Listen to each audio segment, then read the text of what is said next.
So we want to get this show on the road, especially for our folks standing here in the mosh pit.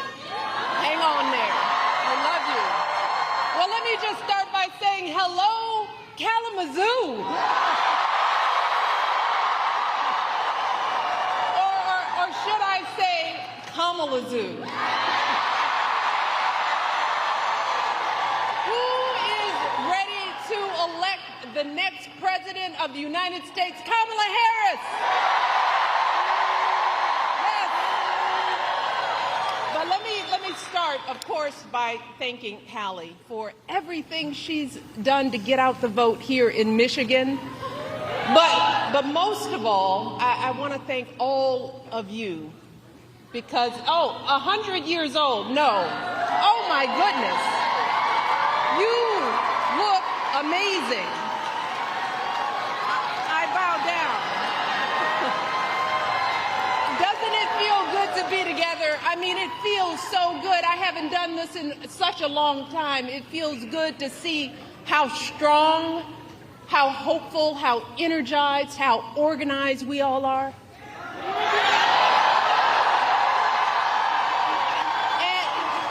And we need that. We need all of you because right now, as you know, this race is close. It's too close for my liking. And I came out here to Michigan because I am someone who takes her own advice to heart. I know that if we want to help this country finally turn the page on the politics of hatred and division, we can't just sit around and complain. No, we've got to do something. If we want to usher in the next generation of American leadership, we have got to do something. If we want to elect someone with a character that is worthy of the Oval Office, someone with the strength of heart to guide our country to a better day, we have got to what? And that someone, of course, is my dear friend Kamala Harris. And Michigan, I am so hopeful about the energy and poise and joy that Kamala has injected into this race. And if you know Kamala like I do, that's no surprise. I mean, think about it. No one could have predicted the way everything would have unfolded this summer. And yet, in a critical moment when our country needed her, Kamala couldn't have been more prepared to meet that moment. And she's met it every single day since. Yes. Oh, she's filling arenas in a way we haven't seen for years. She's building a remarkable campaign in record time, dominating her opponent so thoroughly in the debate, he was too scared to face her again.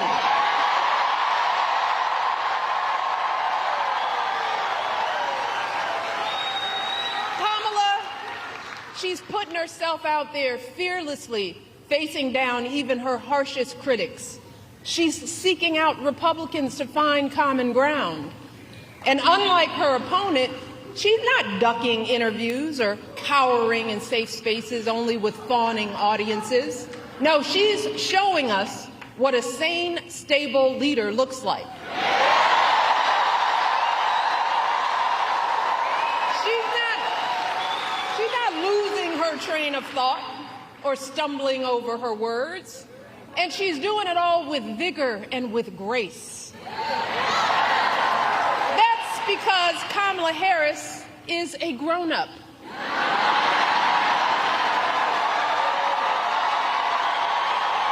And Lord knows we need a grown-up in the White House. Someone with the maturity and fresh ideas to keep moving our country forward. Kamala is the only candidate in this race who has outlined a clear set of policies, including focusing on lowering costs and reducing drug prices for all Americans, giving tax credits to first-time homebuyers, folks starting small businesses, and working families raising our kids, let me tell you, it is a remarkable plan. And these remarkable last few months mirror the way Kamala has handled herself her entire life, fighting for working people and the vulnerable, first as a prosecutor, then as an attorney general, then as a U.S. senator, and now as our Vice President of the United States. Taking on the big banks, the transnational gangs and predatory for-profit colleges, and always doing it, holding her head high with warmth and dignity and class. So Michigan, do not buy into the lie that we do not know who Kamala is or what she stands for. This is someone who understands you, all of you, someone from a middle-class family raised mostly by her mom, like so many of us, leaning on her neighbors like we all do. That's what you want in a president, someone who gets you and will have your back. Take it from me. And I know good people. Kamala Harris is an extraordinary human being. She is an extraordinary candidate, and she will be an extraordinary president of the United States of America. Mark my words, because I don't lie. So Michigan, with all that being said, I got to ask myself, well, why on earth is this race even close? I lay awake at night wondering what in the world is going on. And it's clear to me that the question isn't whether Kamala is ready for this moment, because by every measure, she has demonstrated that she's ready. The real question is, as a country, are we ready for this moment? Are we willing to do what it takes to get her across the finish line, or are we going to let ourselves get distracted and fall for the scam? Are we going to lose sight of the dire consequences if we come up short? And right now, folks, I have to be honest, I'm not completely sure of the answers to those questions. Y'all give me great comfort in this arena. But this is a big country, and that's why all of my hope about Kamala is also accompanied by some genuine fear. Fear for our country, fear for our children, fear for what is coming our way if we forget the stakes in this election. And y'all, that's why I'm here today. And y'all know I hate politics. But I hate to see folks taken advantage of even more. So I wanted to do everything in my power to remind the country that I love, that there's too much we stand to lose if we get this one wrong.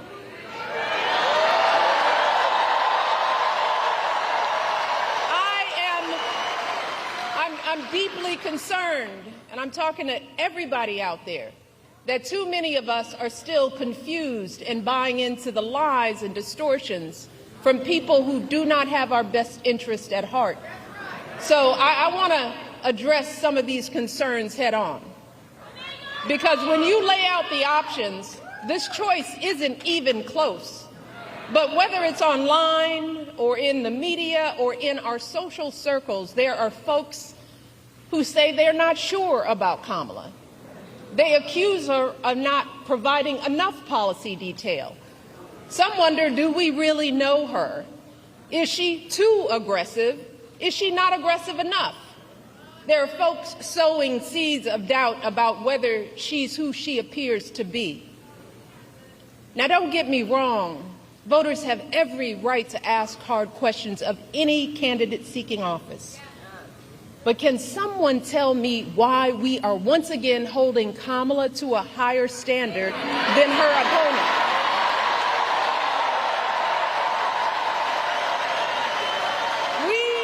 We expect her to be intelligent and articulate, to have a clear set of policies, to never show too much anger, to prove time and time again that she belongs. But for Trump, we expect nothing at all. No understanding of policy, no ability to put together a coherent argument, no honesty, no decency, no morals. Instead, too many people are willing to write off his childish, mean-spirited antics by saying, well, Trump's just being Trump, rather than question his horrible behavior. Some folks think he's funny. And if you remember, that's exactly how he got elected the first time. Folks gave him a pass and rolled the dice, betting that he couldn't possibly be that bad. And then there were those folks who didn't think it really mattered who the president was, if you can believe that. And still others who thought it'd be a good idea just to blow up our entire democracy. Let us not forget how badly that worked out for all of us. Let us not forget the incompetence and the corruption, the chaos that was the cornerstone of his entire 4 years in office. Let's start with the pandemic. Remember how woefully unprepared he was, how he was sowing seeds of fear and confusion, endangering lives with his lies and ignorance, denigrating the doctors and scientists trying to help us. You want to talk about plans? Well, my husband left him a very detailed pandemic plan.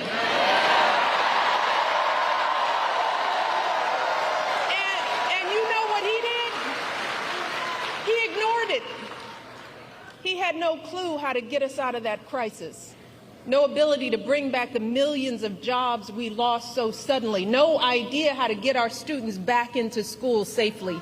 No attempt to help stem the epidemic of loneliness and isolation that too many of our young people are still dealing with. And his failures had real costs. America lost 7 million more jobs during the COVID downturn than the European Union. Among wealthy nations, the United States had one of the highest COVID death rates. Again, all of this occurred with Trump in charge. And sadly, this was just the tragic exclamation point on his disastrous presidency. Installing judges and justices who have now stripped away our reproductive freedoms. Cracking down on protesters marching to protect their sons from being shot because of the color of their skin. Rolling back protections for LGBTQ Americans. Conspiracy theories, unleashing hatred in our communities. And then, when the American people fired him from a job that was too big for him to begin with, he tried to steal it, egging on a violent mob that breached our nation's capital. And when told that his own vice president was in danger, you know what he said? So what? So what, y'all? He said, so what? And after all of that, and there is more, there are still folks wringing their hands, crossing their arms, tuning out, saying they plan to sit this election out to prove a point. Well, let me tell you who isn't tuning out. Many of the folks who served closest to Trump and saw the danger firsthand. His former vice president, almost half of his former cabinet members, the growing list of four-star generals and Republican governors and senators and former House members, all of whom are not publicly supporting his candidacy the second time around. Y'all hear what I said? They are saying no, thank you. Many are speaking out. His chairman of the Joint Chiefs of Staff, for example, said, and these are his words, that Trump is fascist to the core. His Joint Chief of Staff. These folks know that nothing this man says or does is funny in any way. So I hope you'll forgive me if I'm a little frustrated that some of us are choosing to ignore Donald Trump's gross incompetence while asking Kamala to dazzle us at every turn. I hope that you'll forgive me if I'm a little angry that we are indifferent to his erratic behavior, his obvious mental decline, his history as a convicted felon, a known slumlord, a predator found liable for sexual abuse, all of this while we pick apart Kamala's answers from interviews that he doesn't even have the courage to do, y'all. So, I am praying that those of us contemplating voting for Trump or not voting at all will snap out of whatever fog we are in. I am praying that we consider the decades of sacrifice and struggle by all of our ancestors, the folks who marched and sacrificed and shed their blood for us. We have to ask ourselves, is a vote for Trump or no vote at all the way we honor their lives? And if that's the case, well, that surely doesn't sound like freedom to me. Because let me tell you, in any other profession or arena, Trump's criminal track record and amoral character would be embarrassing, shameful, and disqualifying. So, I hope that you will forgive me if I am worried that we will blow this opportunity to finally turn the page on the ugliness once and for all. Because believe me, if Donald Trump is president again, at some point or another, that ugliness will touch all of our lives. And it will not matter what you look like, how you worship, who you love, or how you vote. If you don't make 6 or 8 or 12 figures, if you're not famous, if you criticize or disagree with him in any way, if he doesn't view you as his equal or relevant to his ambitions, I promise you, he will not think about you when he gets into the Oval Office. And that will have real consequences for all of us. If your town gets hit by a natural disaster, who do you want looking out for you? Is it Donald Trump, who's spreading so many lies and conspiracy theories about climate change and FEMA that the workers in North Carolina trying to help folks clean up after the last hurricane were fearing for their safety? Or is it Kamala Harris, who has been meeting with local officials, comforting the families in that state and doing everything she can to get folks the help they need? If you're saving up to buy a house or pay off student loans, if you're caring for your kids or your parents or both, if you are a farmer, a factory worker, a paralegal, anyone whose job may be changed or replaced by technology, who will actually be thinking about you? Is it Donald Trump, who's palling around with billionaires that want a puppet in the White House who will let him run unchecked? Or is it Kamala Harris, who has been fighting for working people her entire life? If you're one of our service members, our veterans, or military families, who is going to value your service and sacrifice? Is it Donald Trump, who has called those who gave their lives for our country suckers and losers? Or is it Kamala Harris, who I guarantee you will honor your commitment to the ideals we all share with every fiber in her being?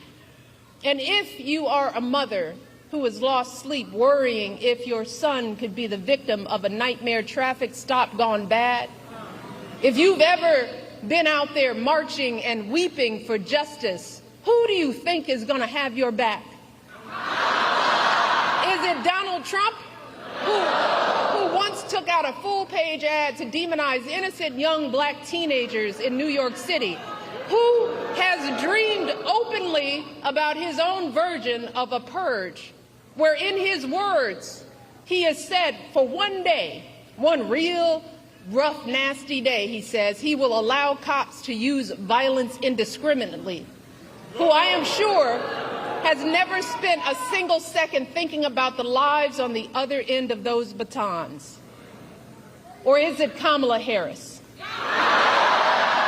understands the anguish in these interactions and has the experience that shows us that, yes, it is possible to keep our community safe and keep innocent people out of harm's way? And finally, y'all, who could possibly think that this man would care more about our men and boys more than Kamala Harris? And while we're at it, I want to think about who do you think possibly would care more about our reproductive health?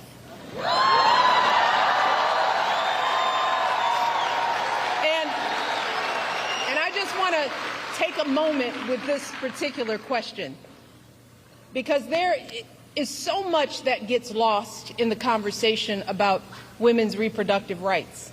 And I want the men in the arena to bear with me on this, because there's more at stake than just protecting a woman's choice to give birth.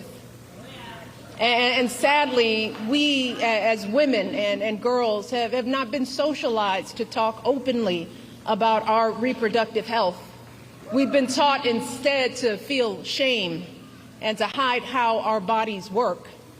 Some young girls enter puberty not knowing what to expect. Too many of us suffer with severe cramps and nausea for days on end every single month. And then on the other end of the reproductive timeline, too many women my age have no idea what's going on with our bodies as we battle through menopause and debilitating hot flashes and depression. See, fellas, most of us women, we suck up our pain and we deal with it alone.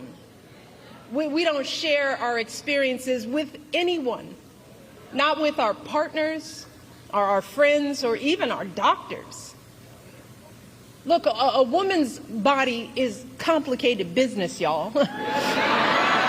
Yes, it brings life, and that's a beautiful thing. But even when we are not bearing children, there is so much that can go wrong at any moment. Every woman here knows what I'm talking about. An unexpected lump, an abnormal pap smear or mammogram, an infection, a blockage, all of which could be early signs of a variety of life-threatening cancers. And in those terrifying moments, when something goes wrong, y'all, which will happen at some point to the vast majority of women in this country, let me tell you, it feels like the floor falls out from under us. In those moments, all we have to rely on is our medical system. In those dark moments, all we have to rely on is our faith in a higher power and the experience of doctors to get us the care we need in a timely manner. And look, I don't expect any man to fully grasp how vulnerable this makes us feel, to understand the complexities of our reproductive health experiences. In all honesty, most of us as women don't fully understand the breadth and depth of our own reproductive lives, you know? And that's because our experiences are often neglected by science. There's a huge disparity in research funding for women's health. And if you happen to look like me and report pain, you're more likely to be ignored, even by your own doctors, studies show. So let me take a minute to help folks, especially the men in our lives, to get a better sense of what could happen if we keep dismantling parts of our reproductive care system piece by piece, as Trump intends to do. I want folks to understand the chilling effect, not just on critical abortion care, but on the entirety of women's health, all of it. There are good reasons why so many women and physicians are horrified by what's happened since Donald Trump's justices overturned Roe v. Wade. We're seeing women scrambling across state lines to get the care they need. Just this week, a major medical journal reported that after Roe was overturned, infant mortality in this country rose, in large part because women are being forced to carry fetuses that won't survive to term. One woman spent 22 days in jail on murder charges after she miscarried in her own bathroom. We are seeing doctors unsure if they can treat ectopic pregnancies. Doctors being told they can't treat a woman until she becomes so close to death that only a life of the mother exception will allow them to act. So just imagine the profound effects for all of us if Donald Trump wins this election. In states that are already putting abortion bans into effect, his FDA could further outlaw patchwork systems of telehealth appointments and mail-order pills, thereby eliminating the last remaining protections for women in those states. He could take actions that effectively ban abortion nationwide, which would put all of us in danger, no matter what state we live in. We will see more doctors hesitating or shying away from providing life-saving treatments because they are worried about being arrested. More medical students reconsidering even pursuing women's health at all. More OB/GYN clinics without enough doctors to meet demand closing their doors, leaving untold numbers of women in communities throughout this country without a place to go for basic gynecological care, which in turn will leave millions of us at risk of undiagnosed medical issues like cervical and uterine cancers. This is real. So do you think Donald Trump is thinking about the consequences for the millions of women who will be living in medical deserts? Does anyone think he has the emotional maturity and foresight to come up with a plan to protect us? Y'all, we are teetering on the edge. Even before these state bans, America was already lagging behind every other wealthy nation on measures like maternal mortality and paid leave. So we could be right back to the days before Roe, which many young people here don't even remember. The days when abortion wasn't as safe as it is today. The days when the number of mothers of color dying in childbirth was 30 to 40% higher than when it was under Roe. So to the men who love us, let me just try to paint a picture of what it will feel like if America, the wealthiest nation on earth, keeps revoking basic care from its women, and how it will affect every single woman in your life. Your girlfriend could be the one in legal jeopardy if she needs a pill from out of state or overseas, or if she has to travel across state lines because the local clinic closed up. Your wife or mother could be the ones at higher risk of dying from undiagnosed cervical cancer because they have no access to regular gynecological care. Your daughter could be the one too terrified to call the doctor if she's bleeding during an unexpected pregnancy. Your niece could be the one miscarrying in her bathtub after the hospital turned her away. And this will not just affect women, it will affect you and your sons. The devastating consequences of teen pregnancy won't just be borne by young girls, but also by the young men who are the fathers. They too will have their dreams of going to college, their entire futures totally upended by an unwanted pregnancy. If you and your partner are expecting a child, you will be right by her side at the checkups, terrified if her blood pressure is too high, or if there's an issue with the placenta, or if the ultrasound shows that the embryo was implanted in the wrong place, and the doctors aren't sure that they can intervene to keep the woman you love safe. if your wife is shivering and bleeding on the operating room table during a routine delivery gone bad, her pressure dropping as she loses more and more blood, or some unforeseen infection spreads and her doctors aren't sure if they can act, you will be the one praying that it's not too late. You will be the one pleading for somebody, anybody, to do something. And then there is the tragic but very real possibility that in the worst case scenario, you just might be the one holding flowers at the funeral. You might be the one left to raise your children alone. See, these are just some of the ways women die during childbirth. And I don't want to be a downer, y'all. But in many cases, there is no warning, and things go bad very quickly. And when it happens, every second of hesitation or delay can lead to devastating outcomes. So I am asking y'all from the core of my being to take our lives seriously. Please,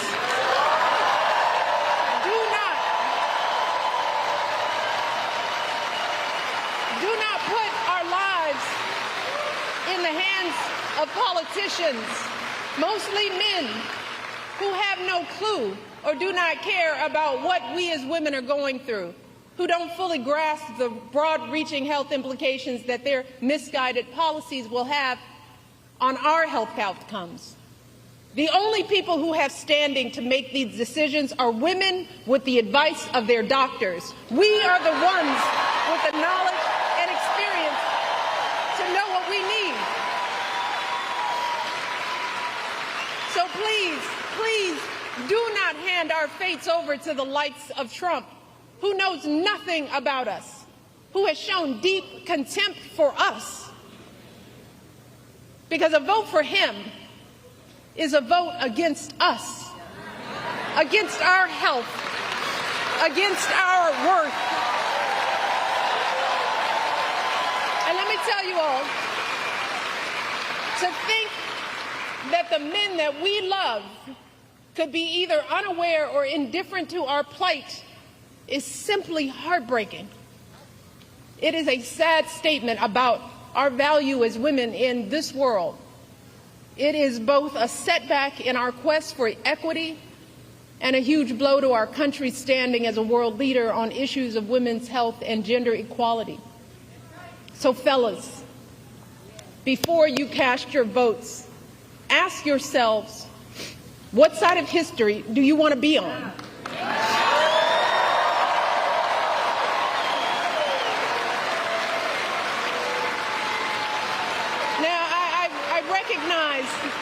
That there are a lot of angry, disillusioned people out there, upset with the slow pace of change. And I get it.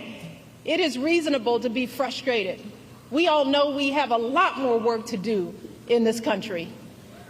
But to anyone out there thinking about sitting out this election or voting for Donald Trump or a third-party candidate in protest because you're fed up, let me warn you, your rage does not exist in a vacuum.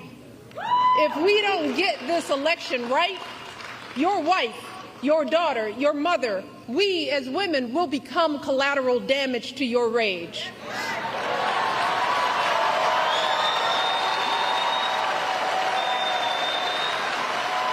So, are you as men prepared to look into the eyes of the women and children you love and tell them that you supported this assault on our safety?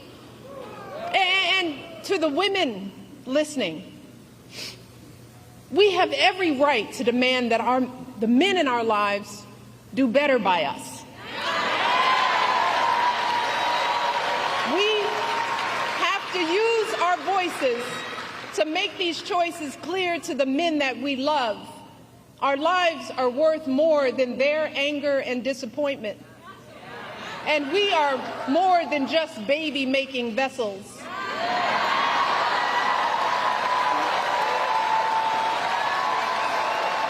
And if you are a woman who lives in a household of men that don't listen to you or value your opinion, just remember that your vote is a private matter. Regardless of the political views of your partner, you get to choose. You get to use your judgment and cast your vote for yourself and the women in your life. Remember, women, standing up for what is best for us can make the difference in this election. So let us use our voices in these final days to make it plain to the men in our lives that we need to stand not with Trump, but with us. We need them to vote for the only candidate in this race who will protect our lives. We need them to vote for Kamala Harris. Kamala, she will fight to restore our reproductive freedoms and defend our health. Kamala will fight for our access to life-saving emergency care and maternal care in every state. Kamala will veto any abortion ban or bill that restricts access to contraception or IVF. Kamala will expand access to birth control and abortion pills. And she will do all of this not because she's a woman, but because she's a decent human being.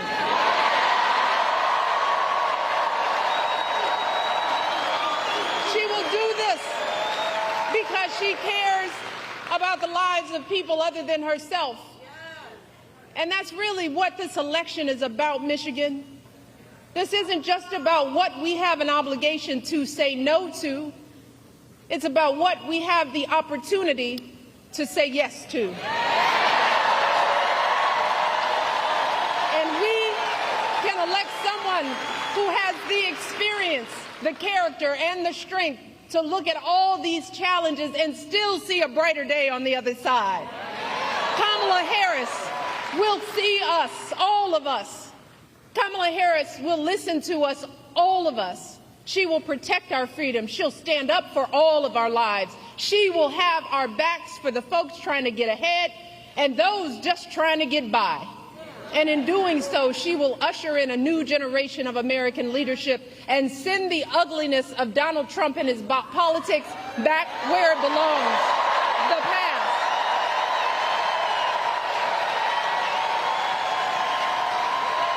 But Michigan, she cannot do any of this alone.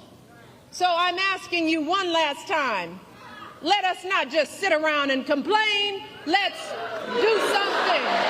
If your brother or your son or boyfriend needs to hear your perspective, are you willing to talk to them? Are you willing to send a video of what I've just said? Are you willing to do something?